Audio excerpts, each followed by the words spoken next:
Hello and welcome back to another episode of the Liquid Digital Marketing Podcast. If this is your first time joining us, welcome. If this is not your first time, welcome back. This is episode 18 and the second episode in our Wealthy Website series. And today we're talking about page and the about page must-haves.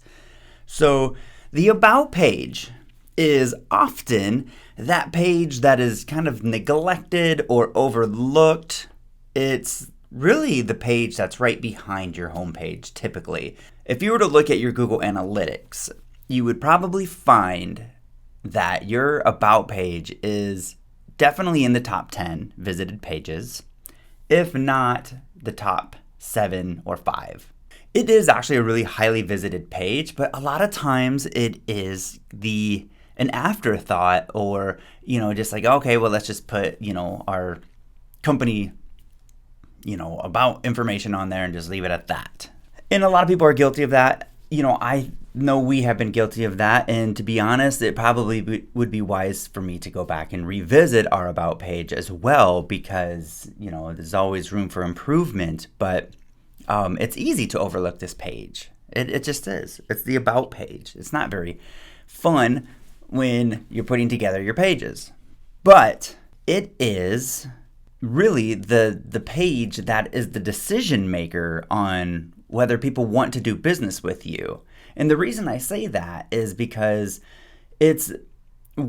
so people want to do business with people, not faceless brands. They don't want to do business with brands. They want to do business with people. They want to connect on a personal level because we are all human.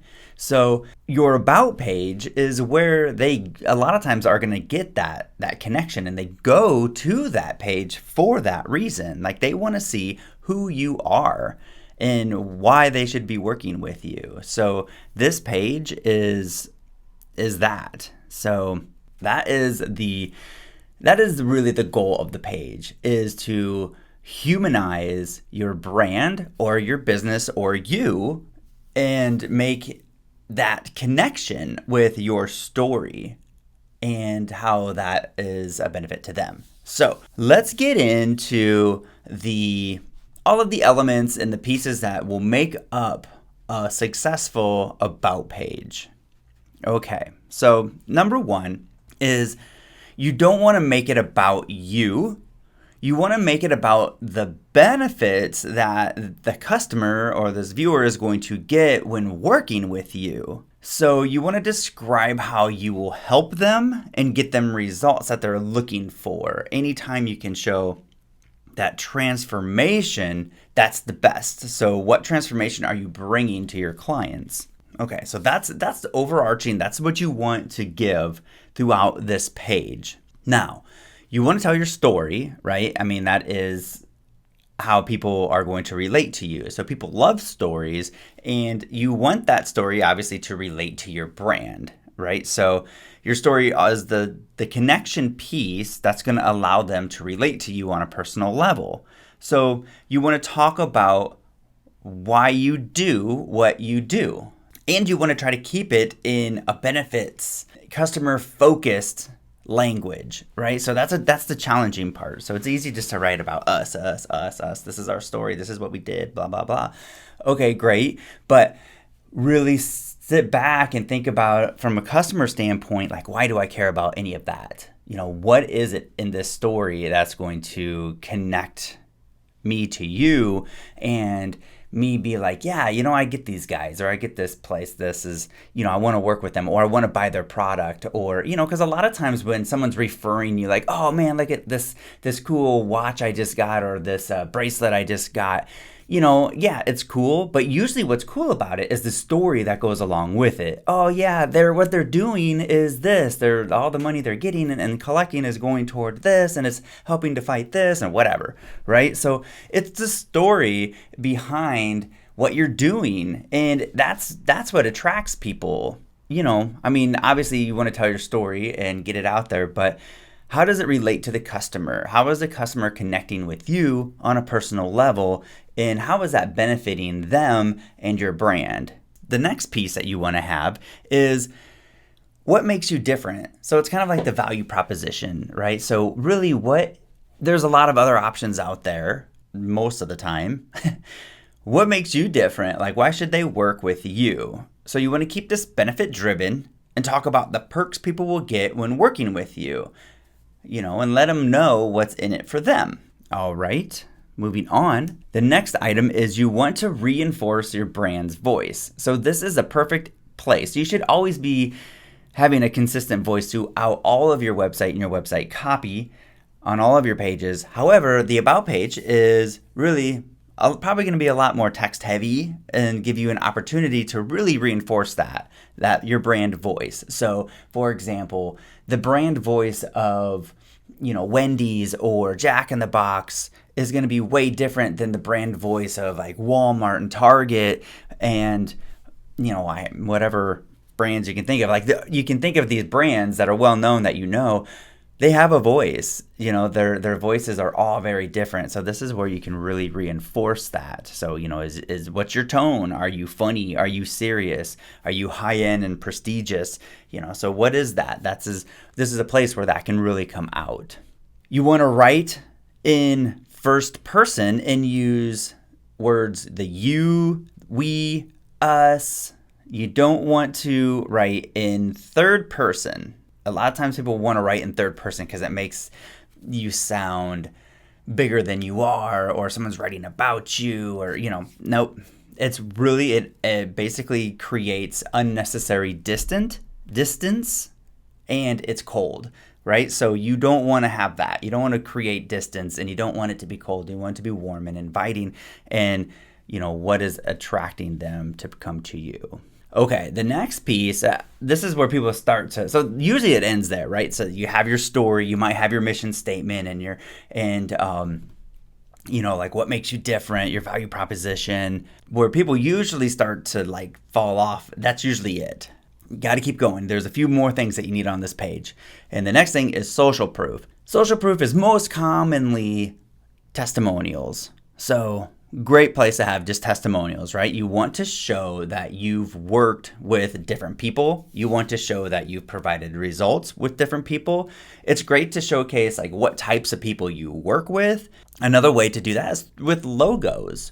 So you can have just like a banner of logos, people that have trusted us or whatever. So it just gives a visual, quick representation of like, okay, this is the caliber of people that we are working with or that we're capable of working with.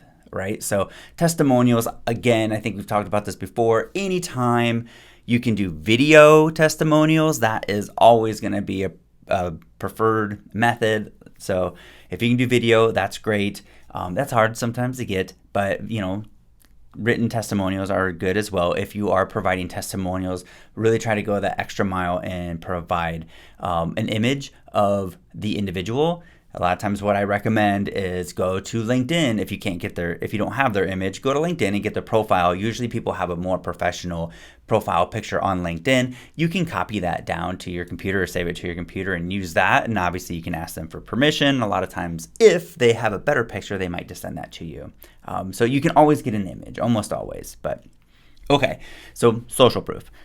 The next thing is a clear call to action. You want to have what your main call to action is. So when you go to write all of your content for your website, you should have one clear call to action, if not, maybe two, but you want to have this call to action at the bottom of this page. So whether that's to schedule with you or to contact you, to call you, fill out this form, whatever it is, you want to have that at the bottom of this page, because people are coming to this page when in the decision-making phase, right? So if you think about the buyer and where they're at in their journey, when would they hit the About page?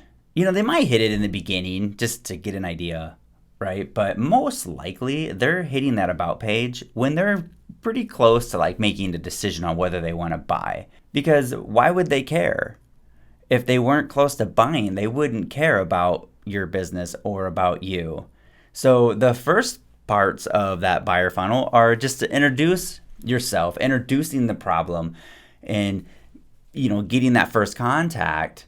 And then usually it's now, here's how we can help you with that. And then now the next piece is, okay, here's how we're different in helping you, because they've already gone out and researched who else can help them with this problem. The About page is that page, or one of the pages, that is really going to be that deciding factor. So super important. The other thing on this page, so, a lot of what we've talked about is this written copy, right? Like you want to have all of this written copy. And a lot of times About pages are paragraphs and paragraphs of text. And it can be hard to not have that because you're trying to tell a story.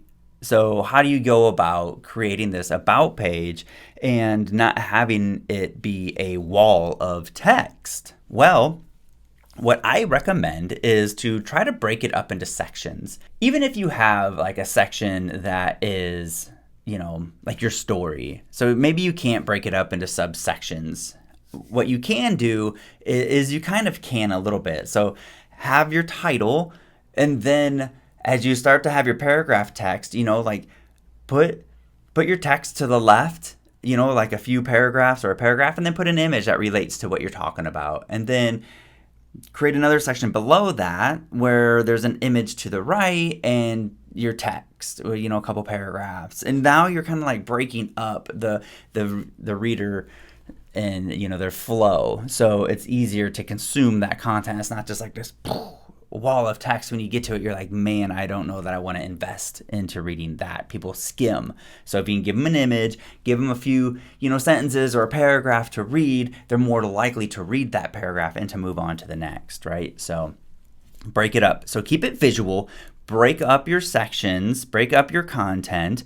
You want to include images with people in it, with your team, with your office, personal pictures, right? Not you want to try to avoid stock images if you can.